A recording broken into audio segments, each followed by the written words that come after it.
had PowerPoint. They were unbelievable. I could just bring those 4 young ladies in and have them run the class, and you'd probably see every learning style there is. And they really, really excelled at that.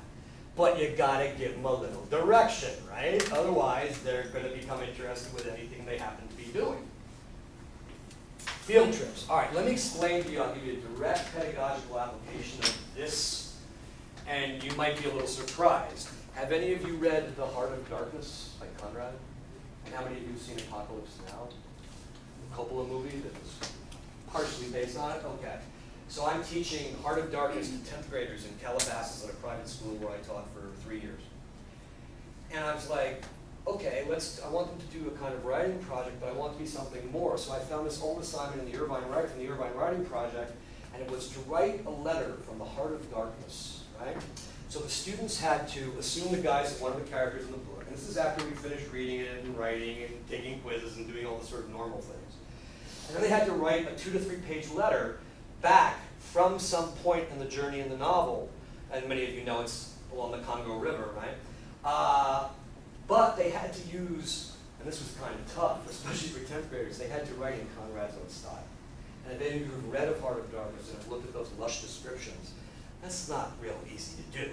So what we did is, after, again, doing sort of traditional investigation of the novel, as you would in any English class, what I had them do was break into groups and work with each other trying to find certain rhetorical techniques that Conrad uses, particularly in terms of representation of nature and his descriptive work, right?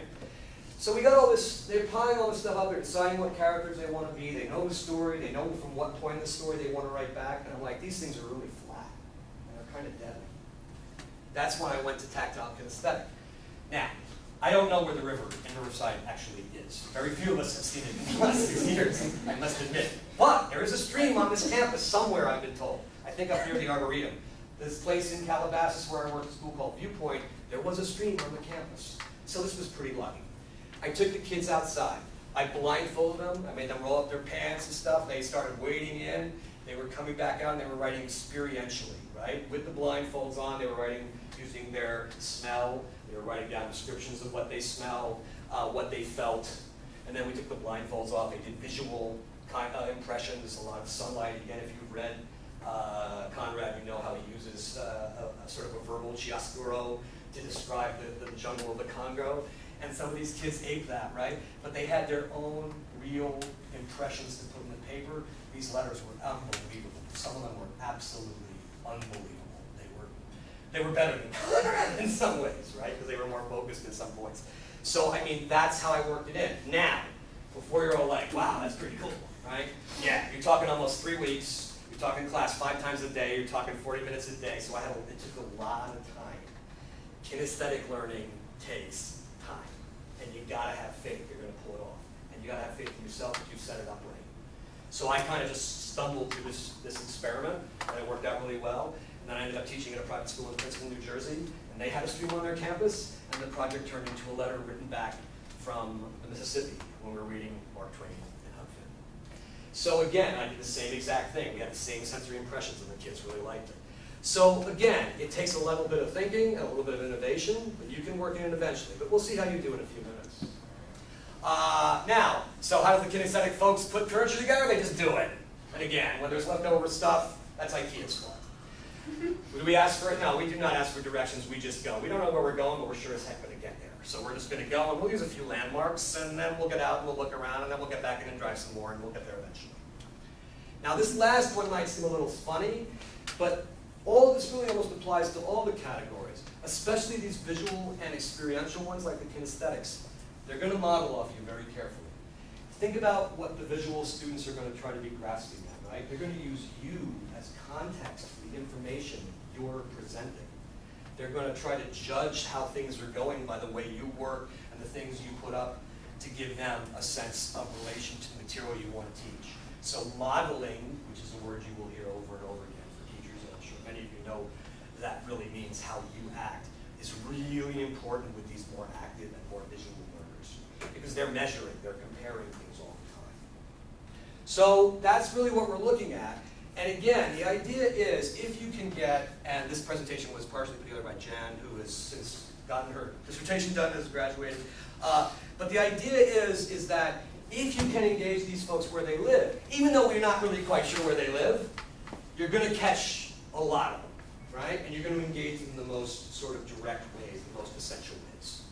So that's what the learning style paradigm theory is really kind of all about.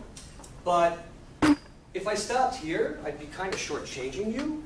So let's get a little kinesthetic. What I'd like you to do is just turn to the person at the table you're with and introduce yourself. You've got to introduce yourself to her. Okay, do that right now. Introduce yourself to the people sitting at the table with you.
All right. Well, let me tell you, congratulations. I've just given you another job. They have decided to refund NASA, and you are now all instructors at Space Camp. This is slightly in the future, right? Slightly. I'm going to date myself here. Do any of you know what Velcro is? Yeah. Okay. So, there are no shoelaces in the future. We're all using Velcro. Actually, somebody had a pair of sneakers yesterday that were zippers. I've never seen anything like that. But let's just say, for our argument here, we've got a bunch of people in the future wearing Velcro. Now, you have, as I said, you're very lucky. You just got funded. You've got teaching positions. And we've got 4 groups of new astronauts coming in, right? And you have to teach them something. Now, ordinarily, let me go back to my favorite Velcro, right? Space boots are held on by Velcro. But these new astronauts are going to have to do spacewalks. And you can't really, it's really not wise to go risking your atmospheric oxygen in your suit by wearing Velcro, because if the boots can fall off, you're in trouble. So they're going to have to lace their boots, but most importantly, they're going to have to tie them in knots. They've never even heard of it in their entire lives. And guess what? You have to teach them how to do it. Now, you might say it sounds pretty easy. You think it might sound pretty easy, and maybe it is, but you have to teach them something else. Because these are budding astrophysicists, they don't want to just know how to tie their shoes. They want to know why knots work. They want to know maybe about friction or about, I don't know, right? You're the scientist, you tell me. So, here's what we're going to do. Okay, this room is always tough. There's only 3 rows. Okay, so these first 2 tables and those 2 tables, your group is auditory learners, right? Your astronauts are auditory. I'll lose my middle here. No, we'll do it. Okay, so all you folks over, you are visual, right? Okay, we'll cut the back row in half. Get glasses out. This half, oh, wait a minute. 1, 2, 3. Would you mind, you 2 ladies, spread apart there? Okay, so this half, you are visual auditory. So you 5 there, I'll come talk to you. There's a little inside line on yours in a minute. And you are my beloved kinesthetic. Okay, so 2 things to do. Number 1, you want to explain how to tie shoelaces. Geez, I don't even lace my shoes. Ex-girlfriend taught me that. I haven't relaced them since she left. I'm not going to do it again. But remember, there's more than 1 knot you can tie. There's more than 1 bow you can tie.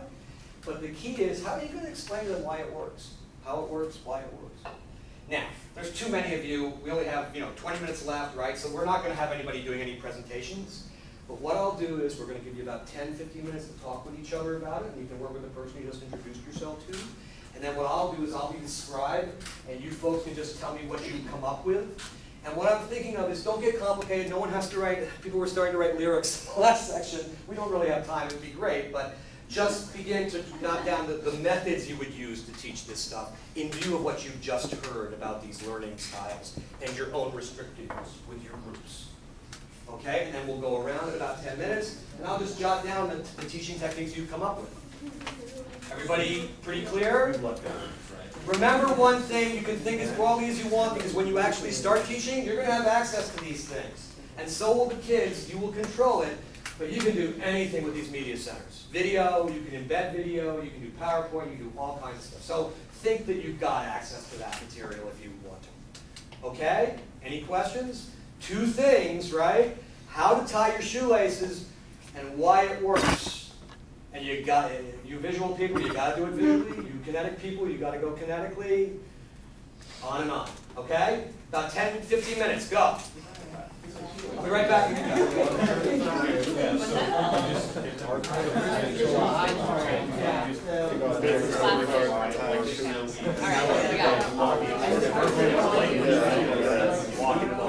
So try to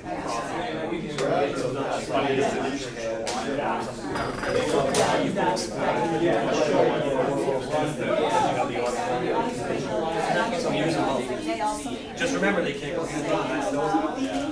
Okay. Yeah,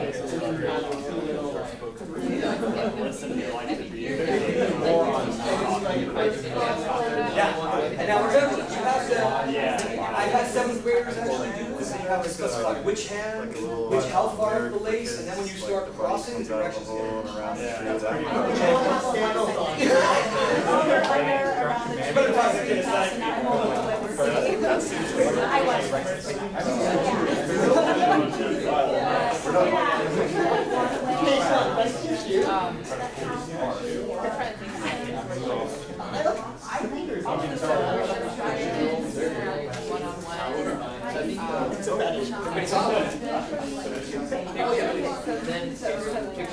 Everybody sign the sheet?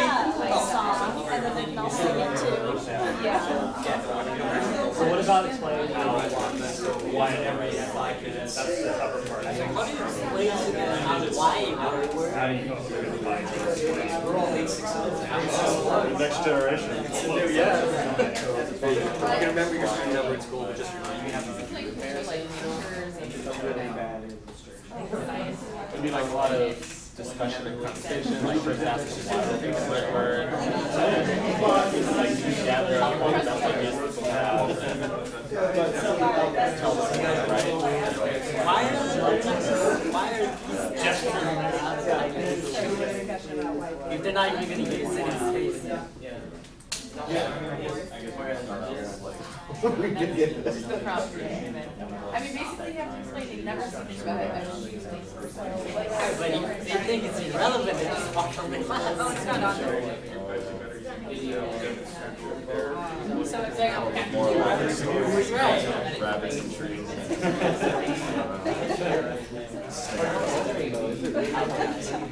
So many years of lateness, is it really like Yeah. Yeah, it's sad up here too. Maybe it is all about I don't know, the first that had that experience. I feel like there's nothing unique, like you're just talking to them.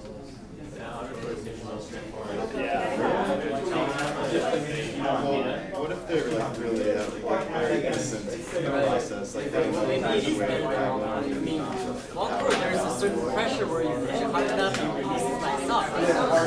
Hard not, then not, you never release it. Right? So maybe in some application it is better. Outline is one of the ones in here for visual auditory learners. So even creating like an outline of like a breakdown of how to tie shoelace. But how do they know? They don't could be a way to start like instruction. I'm just reminded. Are we like talking to them? Are we explaining to them while we're trying to tie something? Oh, It's tactile, right? auditory overload, possibly. Maybe how it sounds. Never thought of that.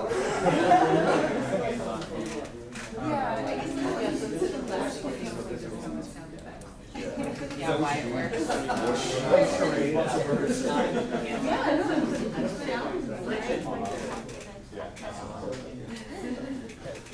You guys all sign in?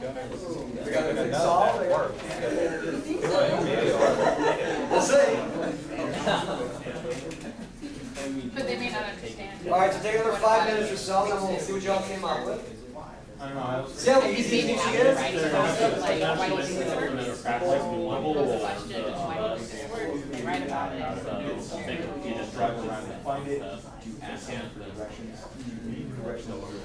Do any of you consider yourselves auditory? No,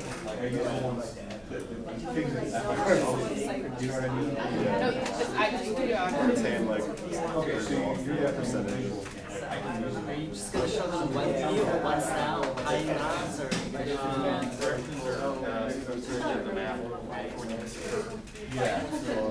But we just tell them. It works fine here. There's friction or not. Yeah, you would have to come out. so maybe you're gonna have another outline that It's a lot of takes pressure. Same friction. piece of kind of same knot. Yeah, so like you have multiple An outline for them.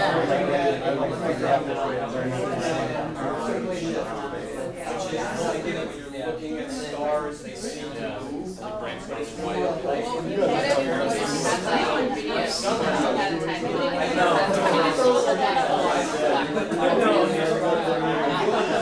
He prepped us for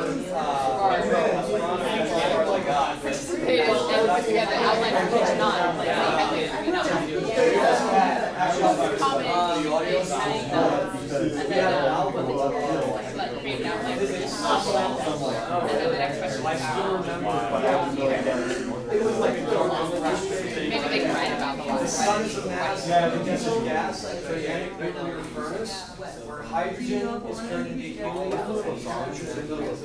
There it is, over under. That's the one side. Yeah. So we were actually kind of doing this here. In our astro. But I did learn about the story. So, you know, that's how my freshman year went.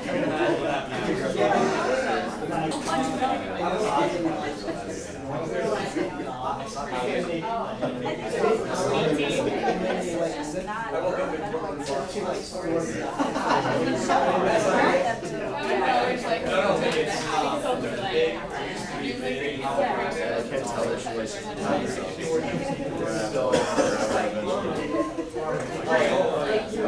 yeah, that's like the late 70s. No,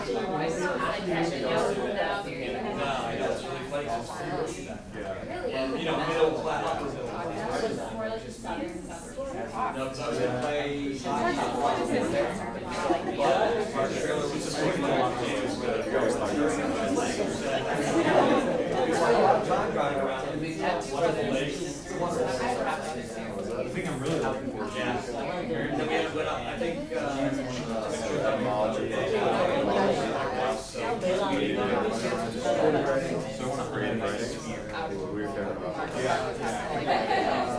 okay, here we go.